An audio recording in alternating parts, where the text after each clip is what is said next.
እቱ ባዕሎም እንዳጻሕተሩ ህዝቢ ትግራይ ካብ ምድረ ገጽ ንምጥፋእ ዝዓቀድዎ እቅድ ወይ ትልሚ ንምትግባር ኢሎም ኣፍቲን ኣብ ኩሉ ኩርናዕ ኢትዮጵያ ክበሃል ብዝኽእል ሓዊ ኣጉዶም ግን እቲ ኩሉ ሓዊ ኢትዮጵያ ከም ሃገር እንዳነደደት ኣብ ዘላትሉ እዋን እውን ትግራዋይ እንተዘይጥፊእና ትግራዋይ ካብ ምድረ ገጽ እንተዘይጥፊእና ኣይኸውንን ኢሎም ኩሉ ዓቕሞም ናብ ትግራይ ኣብ ዝወስድሉ እዋን ሕዚ ግን ብምዕራብ ኢትዮጵያ ብቤንሻንጉል ኣቢሎም ይመፁና ኣለዉ ዝብል ናብ ማእኸል ይመፀና ኣሎ ዝብል ዕግርግር ተፈጢሩ ኣሎ ኣዲስ ኣበባ ዘለኹም ምናልባሽ እውን ሓላፍነት ዘለኩም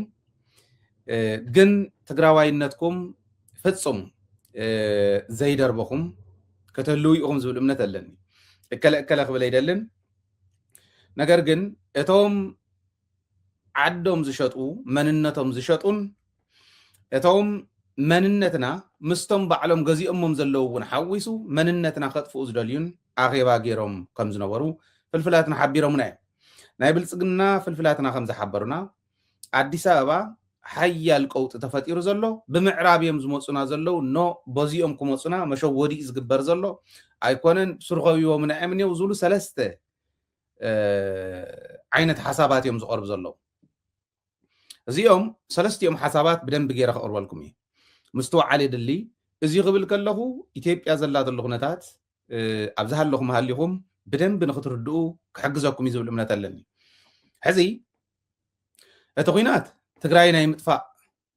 ዕላማ ዝሓዘለ ከም ምዃኑ ምንም ዘጠራጠር የብሉን ዋላ ኣብዛ ናይ ሕዚ ኣኼቦኦም እውን ትግራይ ከመይ ገርና ነጥፋ እያ ነይራ ዋላ በዚ ይመፁና ኣለው ተኸቢብና ኢና በዚኦም ክመፁ ዝብል ክትዕ ክገብሩ ከለዉ እውን ትግራይ ከመይ ገርና ነጥፋ እያ እዩ ኣብ ሶማልያ ዝውላዕ ናይ ኢትዮጵያ ሶማሌ ዝውላዕ ኩናት ምስ ትግራይ የተሓዝዎ ኣብ ኦሮሚያ ዝውላዕ ኩናት ምስ ትግራይ የተሓዝዎ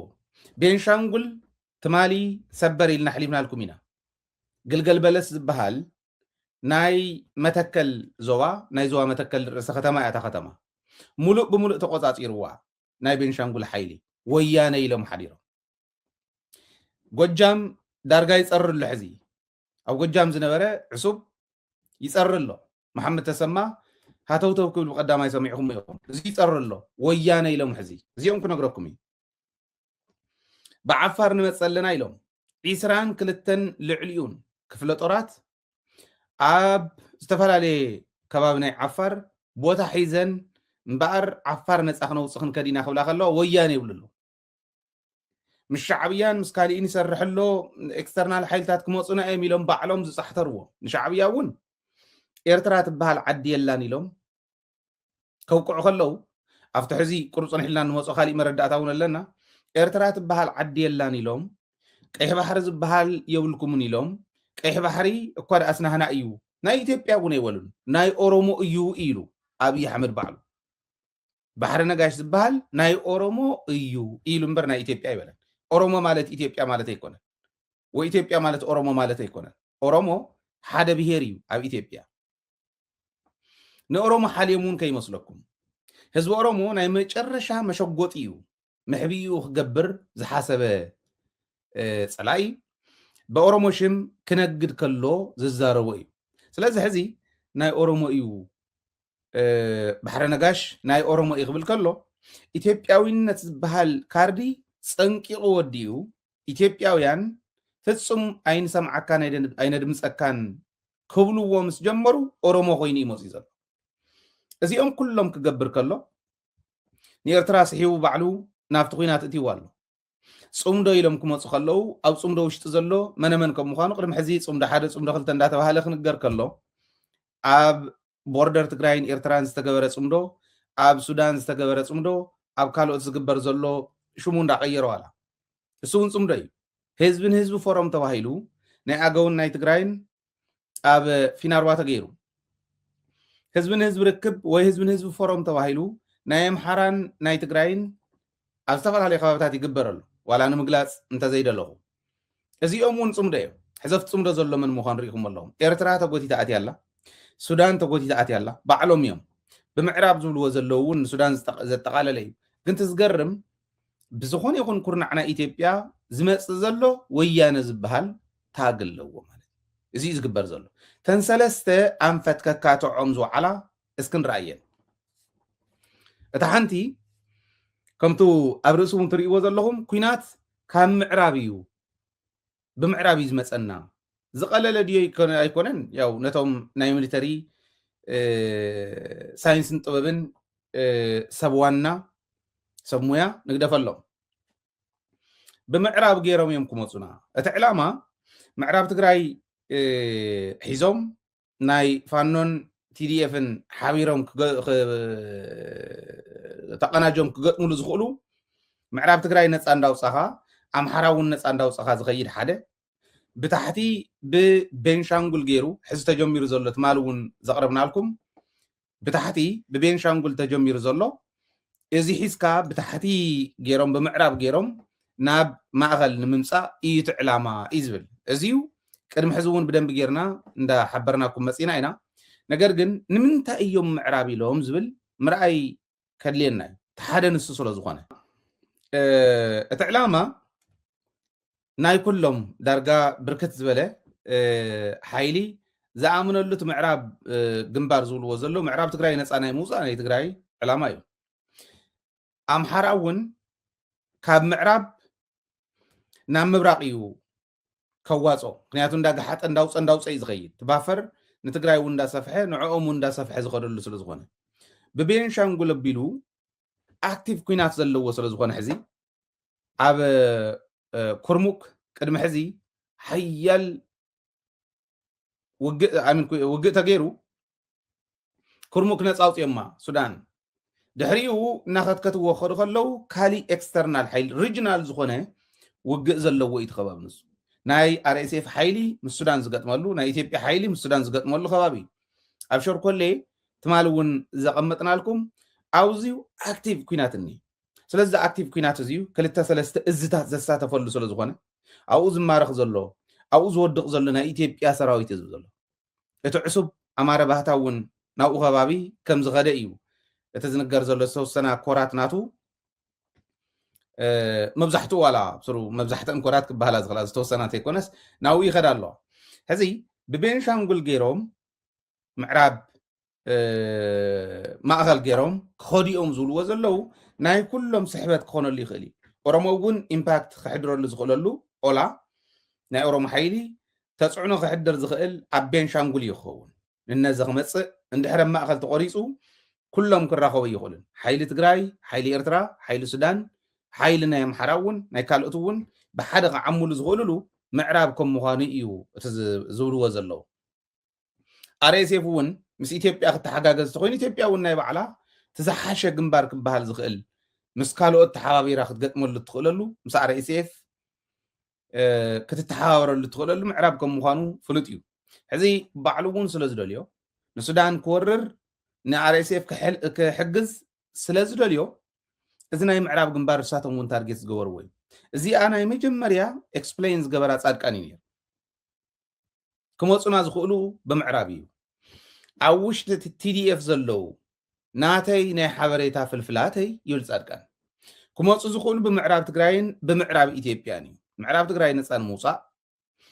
ምዕራብ ትግራይ ካብ ፀላኢ ነፃ ንምውፃእ ምዕራብ ኢትዮጵያ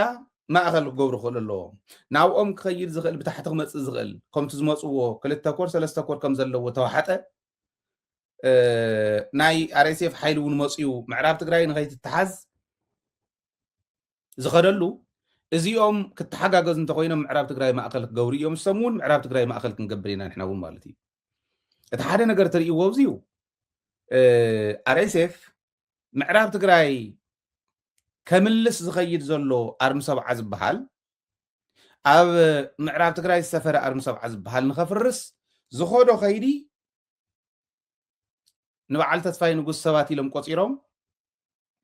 ንዓቶም መዲቦም ኣርሚ ሰብዓ ንኸፍርሱ ዝኸድዎ ኸይዲ እኹል እዩ ንምርዳእ ታርጌቶም ምዕራብ ትግራይ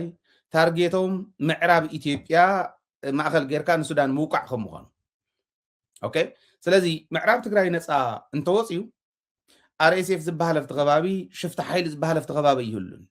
ምስ ኢትዮጵያ ክሓብር ዝኽእል ሽፍቲ ሓይለ ይህሉን ስለዚ RSFን ኢትዮጵያን ተሓባቢሮም ምዕራብ ትግራይ ንኸይትምለስ ይቃለሱ ኣለዉ ኣርም ሰብዓ ካብ ንምፍራስ ካብ ምሙኳር ጀሚሮም እስካዕ ዝሕዚ ትግራዋይ ኣትዩ መረበቱ ከየምልስ ዝገብርዎ ዘለዉ ፈጥርዎ ዘለዉ ተፅዕኖ ነዚ እዩ ማለት እቲ ብጣዕሚ ዝገረመኒ ግን ጻድቃን ትግርኛ ዝዛረብ ግን ፀረ ትግራይ ዝኾነ ሓይሊ እዩ ካብቶም ኤክስተርናል ፀላእቲ ንብሎም ንላዕሊ ጻድቃን ዝበሃል ቁርዲድ እዩ ምዕራብ ትግራይ ንኸይምለስ ዝሰርሕ ዘሎ ጌታቸው ዝበሃል ሓደ ገልዒ እዩ ምዕራብ ትግራይ ንኸይምለስ ዝሰርሕ ዘሎ ረኣይዎም ምዕራብ ትግራይ ንኸይምለስ ጻድቃን እንታይ ኢሉ ክመፁና ዝኽእሉ ብምዕራብ ኢትዮጵያ እዩ ትሕዚ ዝብልዎ ዘለዉ ካብ ምዕራብ ናብ ማእኸል ይመፁና ኣለዉ ዝበልዎ ሓደ ዝበልኩም ካብቶም ሰለስተ መካትዕ ዝነበሩ ካብ ምዕራብ ትግራይ ካብ ምዕራብ ኢትዮጵያ ብቤንሻንጉል ገይሮም እዞም ቅድም ኢለ ዝገለፅክዎም ናይ ፅምዲ ሓይልታት እንዳሓበሩ ይመፁና ኣለዉ ናብ ኣዲስ ኣበባ እቲ ጉዳይ በዓል ጻድቃን እውን ተሳተፍሉ እዩ እቲ ክትዕ ዝነበረ ፍልፍላትና ከም ዝሓበሩና ንሳቶም እውን ተሳተፍሉ እዩ እንታይ እዩ ዝብል ብምዕራብ ኢትዮጵያ ከይመፁ ምዕራብ ትግራይ እውን ከየምልሱ መንእሰይ ትግራይ ሓዘዙ እዚ እውን ከየምልሱ ምዕራብ ትግራይ ከየምልሱ ብምዕራብ ኢትዮጵያ እውን ከይመፁና ብርግፅ ብእዮም ክመፁ ዝብል ኢንፎርሜሽን ስለ ዘለና ኣብ ዓፋርን ኣብ ደቡብ ትግራይን ንሓዞም ዝብል ናይ ጻድቃንን ናይ ኮራኹር ጻድቃንን ሓሳብ ከም ዝነበረ እዮም ፍልፍላትና ዝሓበሩና እንታይ ማለት እዩ ብዓፋር ገይሮም ብዓፋር ገጽ ሙሉእ ከምዚ ኸቢቦም ኣለዉ ንብለኩም ዘለና እቲ ብዓፋር ይከበብ ብደቡብ ትግራይ እውን ይከበብ ስለዚ ኣብዚ ንሓዞም ኣብ ዓፋርን ኣብ ደቡብ ትግራይን እንኸፍቶ ኩናት እንውልዖ ኩናት ምዕራብ ትግራይ ከየምልሱ ብምዕራብ ኢትዮጵያ ገይሮም ናብ ማእኸል ከይመፁ ይሕግዝ እዩ እዩ ዝብል ኣነ ወታደር ኣይኮንኩ እንተነኣሰ ግን ታ ጻድቃን ዝብላ ዘሎ ንኢትዮጵያ ከም ዘለዋ ውሕጥ ከብላቱ ናይ ፅምዲ ሓይሊ እዩ ዝገብር ኢለ ማለት ኣነ እውን እኳስ ይረኣየኒ ኣሎ ማለት እዩ ኣነ እውን ንዓይ እውን ክሊር እዩ እቲ ጉዳይ ኦኬ ኣብ ዓፋር ክኸፍት ከሎ ዓፋር ይኹን ብደቡብ ትግራይ ዝኸፈትዎ ንዕኡ ዝኸውን ሓይሊ ኣሎ ኣብኡ እንድሕር ኮንሰንትሬት ገይሮም እቶም ብማእኸል ትግራይ ክመፅእ ብማእኸል ናብ ማእኸል ኢትዮጵያ ብምዕራብ ገይሩ ናብ ማእኸል ኢትዮጵያ ክመፀና እዩ ዝበሃል ዘሎ ሓይሊ ኢዚ ዝኸውን ተጠርኒፉ ንማእኸል ኢትዮጵያ ንምኻድ ቱ ዲስታንስ እውን ሓፂር እዩ ባይዘወይ ብኡ ብኣና እንተኮይኑ 1,000 ኪሎ ሜትር ክኸይድ ኣለዎ ቦቲ እንተኮይኑ ግን ዝሓፀረ እዩ ናብ ኣዲስ ኣበባ ንምእታው ነዚኣ እውን እዮም ፈሪሖማ ዘለዉ ማለት እዩ ካልኣይ ኩሎም ሓይልታት ካብ ዓፋር ጀሚርኩም እስካዕ ሶማሌ ዘሎ ዙርያ ከምዚ ምዕራብ ኢትዮጵያ ማእኸል ብምግባር ኣዲስ ኣበባ ንምእታው እንዳቀለለ እዩ ዝኸይድ ስለዚ ሓደ ነጥቢ ዝተኻትዕሉ እዚ ነይሩ ናይ ኢትዮጵያ ጀነራላት ውሳነ ብምዕራብ ኢትዮጵያ ክመፁና እዮም ምዕራብ ትግራይ እውን ተምሊስዋ ወያነ ኣኸለ ምስ ትግራይ ዘለና ጉዳይ ተቆሪፁሎ ማለት ምዕራብ ትግራይ እንተእትዮም እሞም ሰምሓራ እውን ሓደ እንተኮይኖም ብሓደ ኮይኖም ክቃለሱ እንተኽኢሎም እዚ እንተዘየፍሪስናዮ እሞ ምዕራብ ትግራይ እውን ከየምልሱ እንተዘይጌርና ምዕራብ ትግራይ እንተተመሊሱ ንሓደ ንመጨረሻን ግዜ ተሳዒርና ኣለና ተወዲኡ ኣሎ ማለት እንታይ እዮም ተሳዒርና ዝብሉ ዘለዉ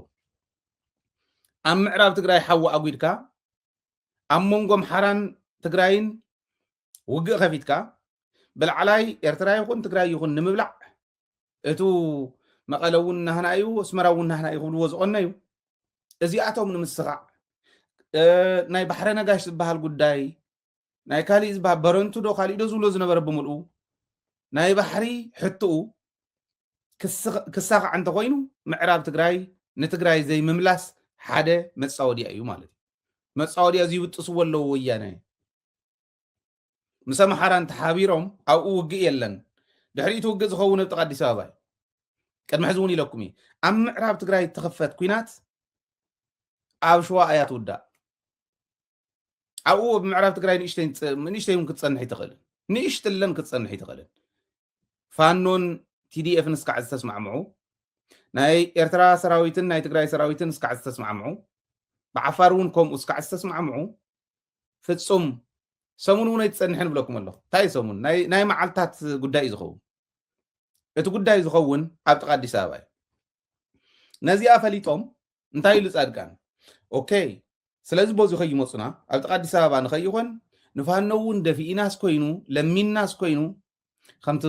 ባጫ ዝብሎ ዝነበረ ቅርሺ እንተደልዮም መንግስቲ ኢትዮጵያ ቅርሺ ይሃቦም መፅኦም ይደራደሩ ፀገም የለን ይብለኩም ቅርሺ ክንቦም ኢና ብቅርሺ ኣይኮነን ዕላማ ዝሽየጥ ዕላማ እዩ ዘቃልሶም ዘሎ እምበር ቅርሺ እንተዝኾን ነይሩ ቀደሙስ ዘይለመንዎም ድዮም ኮይኖም ናይ ገንዘብ ጉዳይ ኣይኮነን ኦልሬዲ ባጫ ዝፈልጦ ንሱ ስለ ዝኾነ እዩ ተዛሪቡ ገንዘብ እንተደልዮም ይምፁ ጳጳሳት ናኸደ ይልምንዎም ምክክር ኮሚሽን ዝበሃል ናኸደ ይልምኖም ካሊእ ናኸደ ይልምኖም ንምንታይ ንፋኖ እንተዕሪፎሞም ብልመና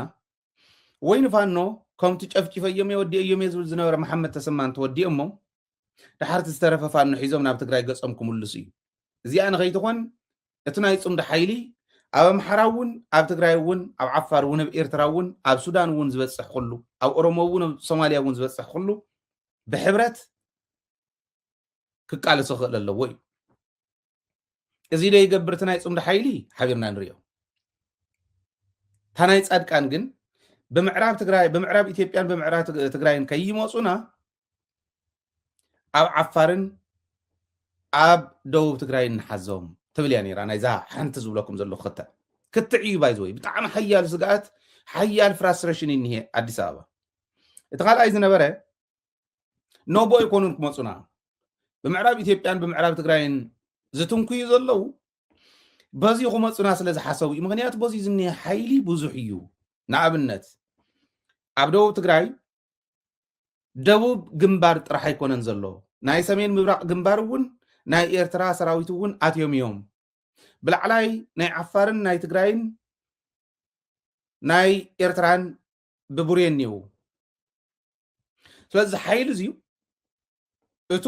ብምዕራብ ዝገብርዎ ዘለው ሱዳን እውን ሒዞም ብምዕራብ ኢትዮጵያ ዝገብርዎ ዘለው መደናገሪ እዩ ኣይመፁናን እዮም ስለዚ እንታይ እዮም ገብሩ ናይ ኤርትራን ናይ ትግራይን ናይ ዓፋርን ሓይሊ ብሓደ ኮይኑ ናይ ጅቡትን ናይ ኣዲስ ኣበባን መንገዲ ክቆርፅ እዩ ናይ ጅቡትን ኣዲስ ኣበባን መንገዲ ተቆሪፁ ማለት ን24 ሰዓት ልክዕ ከም ናይ ሶርዶ ኦፕሬሽን ን24 ሰዓት እንተፀኒሑ ኣኸለ ኢትዮጵያ ዓንያ ማለት እዩ 100 ገለን ሚልዮን ህዝቢ በዝሒ ዘለዎ ዓዲ እዕንየማ ማለት እዩ ንሓንቲ መዓልቲ እውን ጠጠው እንተቢሎሞት መንገዲ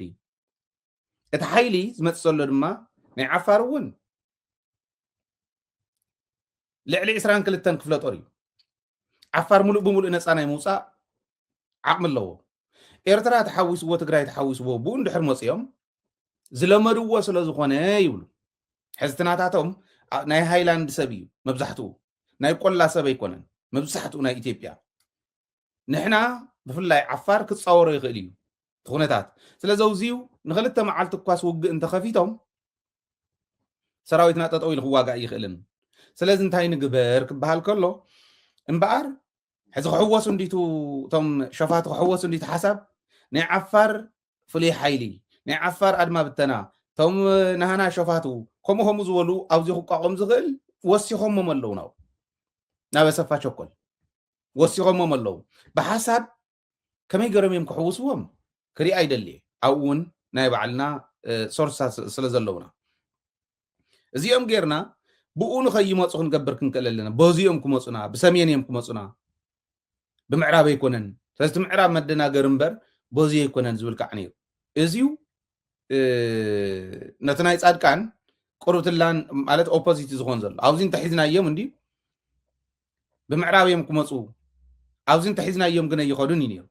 ነታ ናይ ፃድቃን ነዚኣ ሰፖርት ገብራ ኣብዚ እንተሒዝናዮም ትብል እያ ስለዚ ብሰሜን እንድሕር ኮይኑ ከዓ ኦልሬዲ ጀሚሮሞ እዮም ኣብ ደቡብ ትግራይ ዝተኮስዎ ንምጅማር እዩ ነይሩ ስሒብካ ንምእታው እዩ ነይሩ እቲ ናይ ደብዳብ ናይ ድሮን ስሒብካ ንምእታው እዩ ነይሩ ከላሽን ሒዙ ወይ ካልኦት ናይ ቀረባሪ ሕቐት ዝበሃሉ ናይ ቡድን ወይ ናይ ጉጅለ መሳርሒ ዝበሃሉ ሒዞም ከኣትዉ ዘይመከሩሉ እዋን የለን ኢለኩም ናይ ከላሽን ርሕቐት እየን ዘለዋ ኣብ ጨርጨር በልወን በቃ ራያ ኣላማጣ ጨርጨር ገለ ናብ ዓፋር መዳውቱ ብምልኡ ናይ ከላሽን ርሕቐት እየን ፍላይ ብደቡብ ትግራይ ነተን ክሪቲካል ዝበሃላ ከባብታት ንምሓዝ ዘይገብርዎ ፃዕሪ የለን ስለዚ በዚ ንሓዝ ክበሃል ከሎ ፃድቃን በቃ በዚ እንተሒዝና ኣብ ሰሙን أول حنا أتينا زولا زلون نزي كمين جرو خمزن عقو نزحيلي يقرمني السبع تواقي إذا غيفلت يبصروا مريح إذا غيفلت يبصروا يبلك أيو هذه إثيوبيا جن كوموديني كوم أي كونت تخبيبنا إنا زلنا حدا إنا زلنا ناب عرقن ناب شمقلنا زوم انترناشنال كوميونيتيز بهالون آتيوم كتعارق يزلوهم أينو هؤلون زولون نيرميهم كم زولون نيرميهم زيهم إكسبلين قبر خلو أوكي حدا التحيل خبيب وازلون إثيوبيا كعفر جملو عفر حيل اللوا ناب تقرأي نوع أجو كمانت أمحارة خيلو بينشانغول كيدو زور خمزي ناب غامبيلا ناب دوب زن 4 ولا تنحدش تخللاتي لهم صرحون ناينس أوتشي زبحال ناينس إنت سراويت زي بالله إلا وغيركم الصوماليا خير أوروميا ون بعلو أوروميا صوماليا دحرنا عفاركم تموز كبيبا يا زلايا هذا زيو تغبيبنا أين زلنا كالاي بدك جزنيوا نعفارون إرتراح حق زي نعفارون تقرأك تحق زايا أوكي نبين شانقول نغامبيلا سودان كتحق زنيا أورومو ون كومو كاب سودان كركب يخلي بعلوم ويانا ندمزلو كلن استقالسهم ويانا ون كحجزو أرمسو عزب بحال الناس لطنو ميزلو سوماليا ون already declare جيرميو أفتو مخكر كومشن صنحنا نموصو ون سوماليا حق منقصة يفرسن منقنص بحال يوصن مالت تغاتي عميهم بدنبي انبلنا إلى مسوص انتهي تغيير اللزبل ناتو كم سألكمي ازيو بدقون زحجزاني وانا سوماليا خا سوماليا تحجزايا هاجر سوماليا تحجزايا جيبوتون ولا دبلوماتيكلي حزنا ياينا نبلمبر جيبوتي حجازيتنا سوماليا سلازخونت صره سومالي لاند سلتخيد سومالي لاندن جيبوتني يغطمالو سوماليا عن سومالي لاند مليسانا نفت هاجر كتتوا تخيد سلازلا تخبيبنا عينا بدابل نايوش تخببات عنتو يزغلصكو عفرنا عفر كمزي زوركو نايدغ خبابا إرتراون سودان سوماليا جبوتي حيسكم إزي خبابالو كاب كلن لعلقن عوشتنا لو يمزون عوشتنا يمني ويانا وشتنا يو شعبيا وشتنا يو كالتون وشتنا يو أمحارا بفان نبيلو أورومو بأولا بيلو سوماليا بأغاري نبيلو عفار بناي أغوغ مبيلو تقرأي يا ويانا يقولوا متشم زي أتم تنبير بير سبعة ويانا سلس بحال بين شانقولونكم كله أوشتنا له then أديس أبا وانتي ترفع حدا قايلهم زقروا زيهم أنا بقنعنا تأنا زدقوا في حساب سلس زدقوا في انتي كونس بقنعنا عن طريقهم مو تخكلي أديس أبا حايل زي بولي عفار لو كالي لو شوفي تملو زبحالو كلهم نعم نتمنى هنا ندرعيبو كافتهم بشفتنا اللو زبهالو 7-8%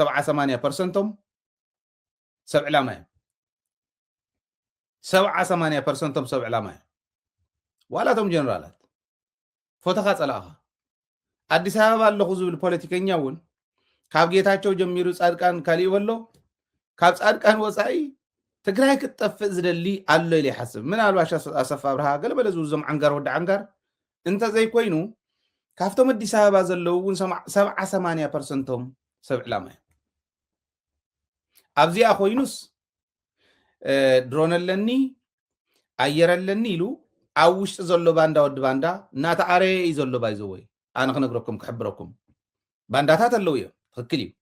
ኣብ ውሽጢ እውን ጻድቃን ዝኸፍሎም ኣብይ ኣሕመድ ዝኸፍሎም ባንዳታት ኣለው እዮም እዚ ንፈልጦም ኢና ኣነ እውን ዝፈልጦም እውን ነይሮም እዮም ናበይ ከይዶም ግን ብትክክል ኢድቢ ዝተተሓዘ ባንዳ ኣሎ ዶ ማለት ባንዳ ኮይኑስ ብትክክል ናይ ባንዳነት ስራሕ እንዳሰርሐ ዝተረኸበ ኣሎ ዶ ብሂወት ሂወቶም ኣጥፊኦሞም እዮም ኢለ ሃይለ ክብል እንዲሁ ኣነ እንተ ዝኾነ በደባባይ ኣክሰቕሎም ነይረ ወሲድካ ናብ እስር ቤት ምእታው ወሲድካ ስጉምቲ ምውሳድ ስሩ እንዳሃሎ እንዳሃለወ እንተረኺብካዮስ መረዳእታ እንዳሃበ እንዳሃለወ ብጭብጥ እንተረኺብካዮስ ስጉምቲ ስእልካ ናብ ቤት ማእሰርቲ ምውሳድ ኣይኮነን ክኾን ዘለዎ ስጉምቲ ናተይ እንተዝኾን ኣነ እንተዝኾን ከምኡ ጥራሕ ኣይኮነን ክገብሮ ነይረ ኣብ ኣደባባይ ክስቀል ነይርዎ ዓዱ ዘጥፍእ ህዝቢ ዘጥፍእ ጀኖሳይደር ጎቲቱ ናብ ገዛ ዝእቱ ገበል ጎቲቱ ዝእትወሉ ስጉምቲ ክውሰደሉ ንቡር እዩ يرى نيرت مالي خمزين داولو حاسيكم يلوم نأكل صريحكم يلوم كم زجيرم أسيرهم مم يبل بتشوف تنيم تتحيزهم تم مقلعو بتشوف تيم تتحيزهم زدول اللي زنبرس نامن كم مخانو أبسلكو يترخيو نادولة تتحيزو نادولة تتحزة نامن يدول كم زنبرس تتحزة ناتزارون كفيلم سمعوا وسبات كحزوا خلو مئسار ما قليلي ولكم الله مئسار قليلي ويانه تግራዋይነት ይልና እንተወሲድና ፀረ ወያነ ፀረ ትግራዋይነት ዝሰርሕ ባዕሉ ወያነ ዝኾነ ባዕሉ ትግራዋይ ዝኾነ ናልባሽ ትግራዋይነት ከም ትሕዝ ዝተወሰደሎም ጥራሕተ ይኮነስ ካብኡ ላዕል ክወስዱ ነይርዎም ባህል እያን ባንዳ የውልን ማለት ኣይኮነን ኣለው እዮም ባንዳታት ኣብ ደቡብ ትግራይ ዝተፈፀመ ናይ ድሮን ደብዳብ እውን ብባንዳታት ሓበሬታ ቀባልነት ከም ተፈፀመ ትመረዳእታ ይወፅሉ እዚኦም ይኹኑ እቶም ትማለ ተታሒዞም ዝተባሃሉ ቆልዑ ማእሰርቲ ጥራሕ ኣይኮነን ካብኡ ንላዕሊ ክሕሰበሉ ክኽእል ኣለዎ ብሱርቲ ኸይዲ ክርአ ክኽእል ኣለዎ ደጊምኩም ክትርኢ ኣለኩም ስጉምቲ እትወስዱ ሰባት ካብኡ ንላዕሊ ክኾን ክኽእል ኣለዎ ብተግባር ክቕይር ዝኽእል ኣብ ልዕሊ ትግራይ ከምኡ ዓይነት ናይ ኢንፎርሜሽን ናይ ምቕባል ሽርሒ ፍጹም ዘይሕሰብ ምዃኑ ከምህር ዝኽእል ክኾን ክኽእል ኣለዎ እዚ እቲ ናተይ ሕዚ ታሳልሰይቲ እያ ታቁም ነገር ዘለዋ ኢለ ዝሓስብ ኣብዚ ምሳና እዮም ዘለውን እዮም ዝብሉ ዘለው they are right ኣዲስ ኣበባ እኒሄ ወያነ ኣዲስ ኣበባ እዩ ዘሎ ሻዕብያ ኣዲስ ኣበባ እዩ ዘሎ ፋኖ ኣዲስ ኣበባ እዩ ዘሎ ኦላ ኣዲስ ኣበባ እዩ ዝኒሄ ኦጎግመ ኣዲስ ኣበባ እዩ ዝኒሄ ናይ ኣገው ናይ ቅማንት ናይ ካሊእ ይበልዎ ኣብኡ ኢንፎርሜሽን ዘቕብል ዘይብሉ የለን ኣይ ከም ዝትብል ዘለካ ስሞ ተጋሩ ቶም ካልኦት ከይጉድኡ እዚ ዘይፈልጥዎ ከይመስለኩም ኣዲስ ኣበባ ነባሪ ኣይኮንኩን ዝብል ዘሎ ሓላፉ ኮይኑ ኦነግ እዚ ኩሉ ዓመት ኣብ ምስ ሻዕብያ ኮይኑ ምስ ካሊእ ኮይኑ ክቃለሳ ከሎ ንትግራይ ንኢትዮጵያ እስካዕ ሚኒስትራት ነይሮም እዮም ኦነግ እስካዕ ሚኒስትራት ነይሮም እዮም በዓል ኣብዪ ኣሕመድ ባዕሉ ከም ተዛረቦ ናይ ኦነግን ናይ ግንቦት ሸውዓተን ሰላሊ ነይረ ደይልኩም ከምኡ ገይሩ እንዳሰለለ ሓበሬታ ዘብፅሕ ዝነበረ ሰብ ከምኡ ገይሮም እንዳሰለሉ ሓበሬታ ዘብፅሑ ሰባት ከም ዘለውዎ ክፈልጥ ክኽእል ኣለዎ ኣብርሃም በላይ ሕዚ ኤርትራውን ትግራዋይን እዩ ኣብርሃም በላይ ኢንፎርሜሽን እየብፅሕኒ ኢሉ ክሓስብ ከምኡ ኢሉ እንተሓሲቡ ደንቆረ እዩ ጌታቸው ስርሑ ይሰርሕኒ ኢሉ ክሓስብ ቶም ካልኦት ኣብኡ ዝኒሄው ስልጣን ሂቡ እንኳዕ እውን ስልጣን ሃቦም በቲ ሓደ ገፅ ፅቡቕ እዩ ደንቆሮ እንተኮይኑ ኣብ ስልጣን ኮይኑ ሓበሬታ እንዳረኸበ ትግራይ ክነጠፍእ ኢና ኢሉ ንዝመፅእ ሓይሊ ትግራይ ንኸይጠፍእ ስልጣኑ ተጠቂሙ ከድሕና እንተዘይክኢሉ እዚ ዓበየ ድንቁርና እዩ ዝኸውን ስለዚ ካልኦትኩም እውን ስራሕኩም ክትሰርሑ ክትክእሉ ኣለኩም እዚአን ሰለስቲአን እየን ሕዚ ካብ ምዕራብ ይመፁና ኣለዉ ናብ ማእኸል ይመፁና ኣለዉ ኣይኮነን ብኩሉ እዮም ከይቦምና ዘለዉ ኣብዚ ምሳና እዮም ዘለዉ ዝብሉ እዚ የጨናኒቕዎም ኣሎ ፅምዶ ይቕፅል ኣሎ ፅምዶ ይቕፅል ኣሎ ኣመራርሓ እንዳመረፀ ኣዘዝ ሰራዊት በብከባቢኡ ኮማንድ ፖስት እንዳቋቆመ ብዓፋር ናይ ዓፋር ከባቢ ኮማንድ ፖስት ናይ ካልኦት ከባቢታት ኮማንድ ፖስት እስካዕ ኦጋዴን ከምዚ ኢሉ እስካዕ ዝዘውር ኮማንድ ፖስት እንዳተቋቋመ እዩ ዘሎ ስለዚ እቲ ስርዓት መወዳእትኡ በፂሑ ከም ምዃኑ እቲ ስርዓት ፍጹም ዘይቕፅል ምዃኑ ብተግባር ዘረጋገፅናሉ ግዜ ኢና ዘለና ክብል ደሊ ስለዚ ናይ ብሓቂ ከምቲ ዝብልዎ ዘለው ናይ መወዳእታ እንድሕር በፂሑስ ዘለዎም ኬሚካልን ካሊእን ከይጥቀሙ ብደንብ ምስትውዓል ከድሊ ሃየንታ ዘይብሎም ናይ ሰብ ኣተሓሳስባ ዘይብሎም ደናቁር ስለ ዝኾኑ ከምኡ ዓይነት ጥቕዓት ከይፍፅሙ ጥንቃቐ ከድሊ እዩ በቱ ናይ ፅምዲ ሓይሊ ለዚ ኣየራቶም ኣብ ዝንቀሳቐሳሉ ፀረ ኣየር ምብዛሕ ድሮናቶም ኣብ ዝንቀሳቐሳሉ ፀረ ድሮን ምብዛሕ ቅንጅቱ ናይቱ ናይ ፅምዲ ሓይሊ ካብ ውሽጢ ንደገ ካብ ደገ ንውሽጢ ዘሎ ናይ ኢንፎርሜሽን ፍሎው ብደንቢ ብምስትውዓል ምምራሕ ከድሊ ብድሕረይ ደንደረይ ትውቀላ ዝብሉ ዕርዮም ፀረ ሰብ ዝኾኑ ስለ ሰብ ንእሽትለን እውን ክሓስቡ ዘይኽእሉ ሓይልታት ስለ ዝኾኑ ኣብዚ ጥንቃቐ የደሊ ተፈተወ ተፀልአ ግን ስርዓት እዚ ከም ዘይቅፅል ምንም ጥርጥር የብሉን ክንመፆ ኢና ንሱ ፕሬዚዳንት ንምዃኑ እውን ይኽእል ኣሎ ኣለና እዩ ሓበሬታ ጭቡጥ ሓበሬታ ፕሬዚዳንት ንምዃኑ እውን ይኽእል ኣሎ ናብ ፕሬዚደንትነት ማለት እዩ ከመይ ገሮም እዮም ኣብቲ ምክክር ኮሚሽን ኣፅዲቖሞ ዘለዉ ክነግረኩም እየ ዋናነት ግን ናይ ፅምዶ ሓይሊ እቲ ናይ ፅምዶ ኣካይዳ ብጣዕሚ ውሕሉል ብዝኾነ ካብ ደገን ውሽጢ ካብ ውሽጢ ንደገ ዝኸይድ ናይ ኢንፎርሜሽን ፍሎው ብጣዕሚ ብውሕልና ክትሓዝ ክኽእል ኣለዎ ምክንያቱ ፀረ ሰብ እዮም ዞም ሰባት እዚኦም ሰብ ሞተ ሰብ ተወድአ ምንም ዝግድሶም ኣይኮነን እዚ ናይ መወዳእታ ዓቕሞም ክጥቀሙ እንተኮይኖም